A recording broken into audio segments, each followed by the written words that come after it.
Joining us now, Chairman of the House Committee on Homeland Security, Republican Congressman Michael McCaul of Texas. It is really quite interesting what we're going to be watching today at 10 a.m. Eastern Time, this meeting. I guess, first of all, what do you hope will come out of this meeting? Well, I think a couple of things. There are many issues on the table. Syria, what Russia is doing in Syria. I think North Korea, the meeting with President of China, would be very important to leverage the North Koreans to stop their nuclear program, which will be a very difficult task. And then Ukraine, I just came back from the region in Ukraine where there's Russian aggression. They annexed Crimea, and there are cyber attacks in Ukraine on a daily basis to destabilize their government, just like they try to destabilize the elections all throughout Europe. So I think there are a lot of media issues on the table. I know the president wants to reach out to him, but I think he also needs to be firm with this man who doesn't always have interest at heart. So you named three really important issues. What about Russian meddling in the election? It's not on their agenda, but I do think the president should bring this up. It is the elephant in the room, and I think it's important. It's an important issue to the American people, and it's important for the American president to raise it with him, to let him know that we know it happened, and then we're not going to stand for that. There will be consequences. When I got briefed before the elections by the Obama administration, I urged them to call out Russia and take action. It didn't really happen. I hope that could happen in this meeting. And also in the Congress, Mika, we have a Russia sanctions bill that I hope to get passed the next week or two when we get back up there. Russian President Vladimir Putin has an op-ed in a German newspaper, and in it he denounces the rampage by cyber criminals, hacker groups, and all those who encroach on the privacy of individuals or the sovereignty of states by using cutting-edge technologies. What's your reaction to that?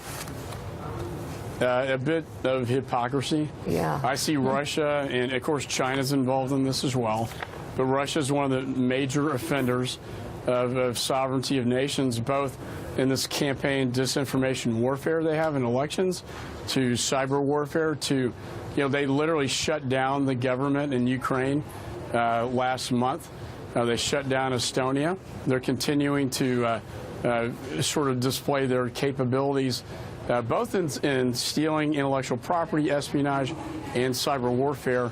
I think that should be a topic of discussion as well. A bit rich on Vladimir Putin's part, given that just a few weeks ago he called these hackers patriots. But let me ask you, Congressman, about a subject that we talked about earlier in the show, and that's about looking ahead, because there are reports about Russian hackers infiltrating or snooping around nuclear sites here in the U.S., obviously power grids here in the U.S., and of course elections in the future. What is being done? Obviously the president is not talking about it the way we would hope he would, but what is being done within Washington to safeguard some of these issues?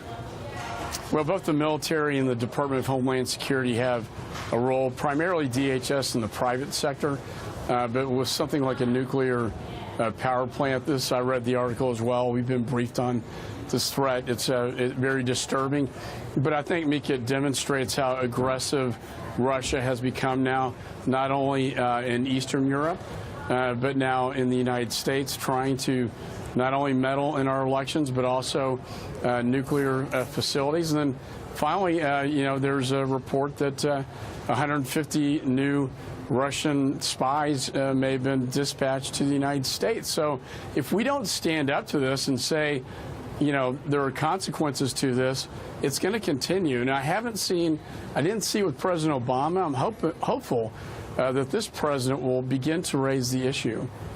Sir, Philip Bump from the Washington Post. Have you seen, so on Thursday, President Trump, during this speech in Poland, said that he thought, or during the press conference, said he thought it was Russia and perhaps others. Have you seen any evidence at all that others besides the Russians, any other state actors, were involved in these hacking attempts in 2016? Well, I mean, certainly WikiLeaks dumped the information out there, but no, the intelligence reports I've received in briefings, very clear and convincing evidence it was a nation-state attack by Russia, and I don't think you can really dispute that. And I think the DNI, CIA director, everybody who's had the briefing is consistent in saying that. Congressman Michael McCaul, thank you very much.